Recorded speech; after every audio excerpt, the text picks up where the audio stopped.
Hello, good evening mga night watchers. I'm praying nga naata sa malinawon nga sitwasyon karong kagabion, malinawon na una, malinawon nga palibot sa atong panimalay. Na ako ipa-imagine ninyo karong kagabion na usa ka tawo nga nanaghoy. Gusto kay siyang nanaghoy.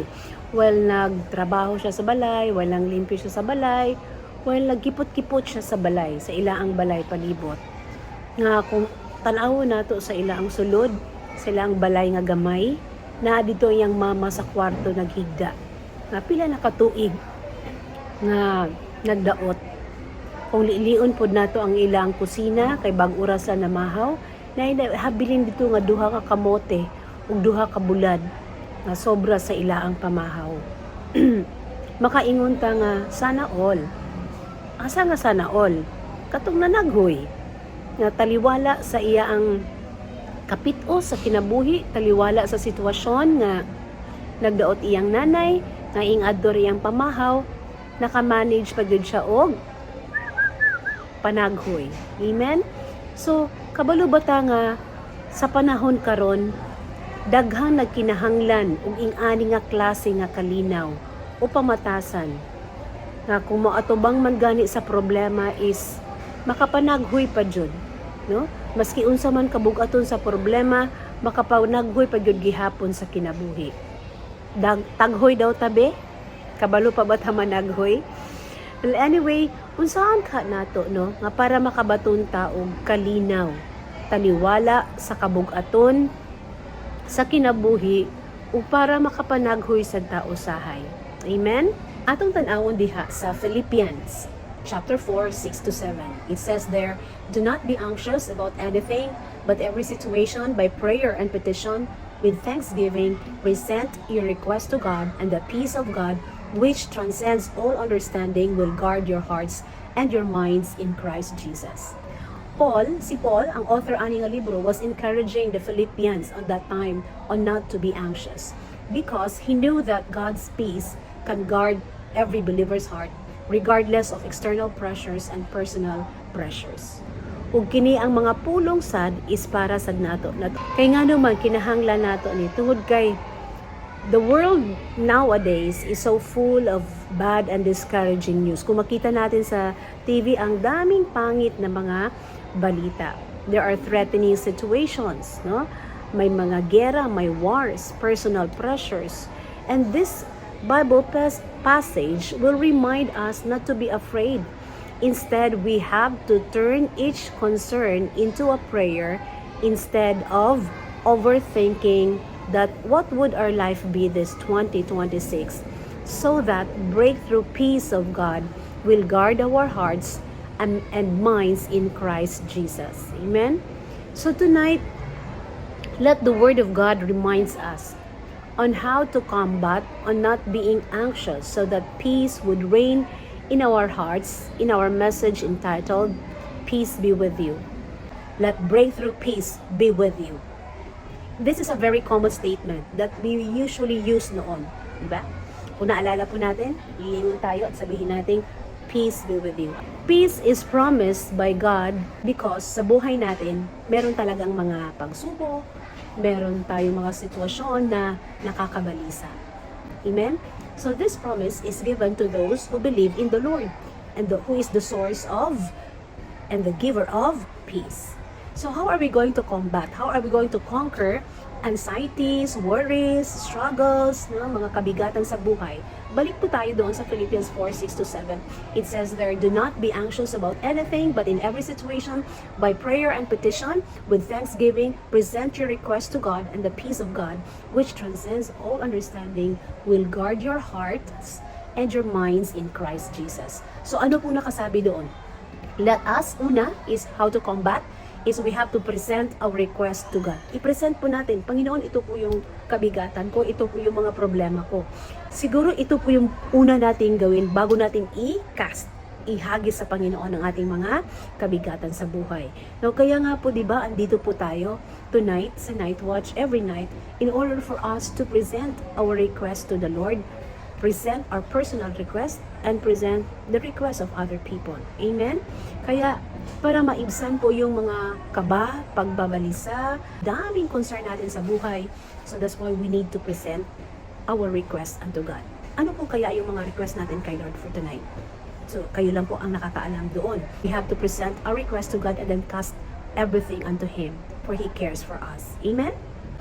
Okay. Pangalawa po, on how to combat anxieties at pag-alala, is punta tayo doon sa Philippians 4, verses 8 to 9. Sabi doon, finally, brothers and sisters, whatever is true, whatever is noble, whatever is right, whatever is pure, whatever is lovely, whatever is admirable, if anything is excellent or praiseworthy, think about such things. Whatever you have learned, received, or heard from me, or seen in me, put it into practice, and the God of peace will be with you. So ano po yung pangalawang gagawin natin? Think excellent or praiseworthy. Ano pong ibig sabihin ito?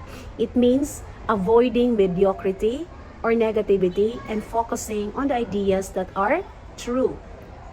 Ibig sabihin, grounded in His truth and honesty, and focusing on the ideas of what is noble, honorable, and respectful, and what is pure, free from harmful or corrupt influences, and what is constructive, leading to growth and solutions.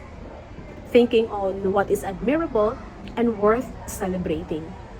So, would peace replace our worries, our anxieties, when we feel our minds that are true, honorable, pure, lovely, excellent, and praiseworthy?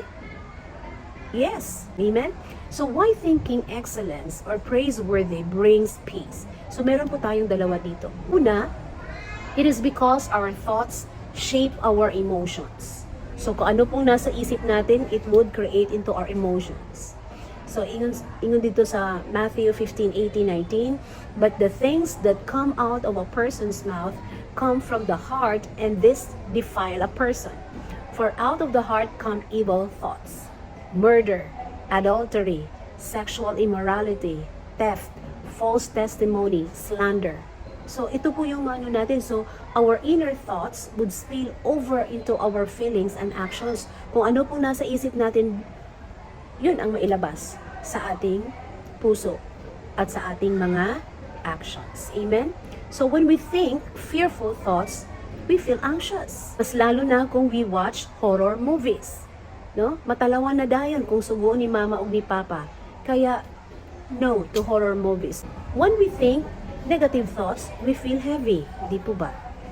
When we think godly, truthful thoughts, we feel grounded and calm.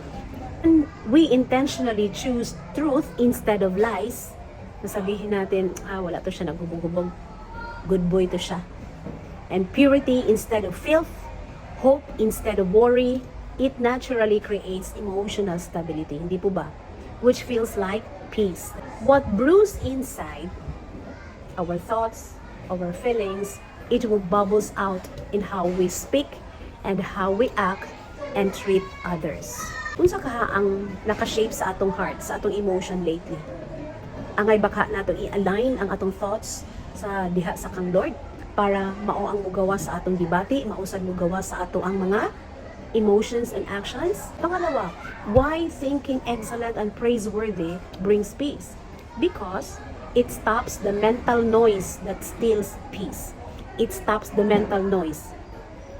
Worry, fear, guilt, and negativity create mental chaos. But then when we focus on whatever is true, when we focus on thinking of what is lovely, worthy of praise, it will disrupt the cycle. Ano po ang disrupt sa cycle? Cycle of overthinking, imagining worst case scenarios, rehearsing hurts, and dwelling on problems. Kaya, when we think that we are inadequate, let us tell ourselves, I am adequate.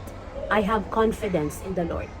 When we think that He is cheating you, He is telling lies on you, think that God is already changing him. We think na di na mo kaya, hindi natin kaya, let's tell ourselves, kaya ko to. Kasi God will help me. Amen? So let us starve. Let us starve. Gutumin natin yung noise sa isipan natin and feed, ipakain sa ating mind what is life-giving so that peace will follow. Let's put the noise into silence and allow God to open our hearts that we may see and experience His breakthrough peace. So in conclusion, sabi doon sa Philippians 4:9, whatever you have learned or received or heard from me or seen in me, put it into practice, and the God of peace will be with you. So ano po yung natutunan natin tonight? So to have a breakthrough peace, let's present our request unto God.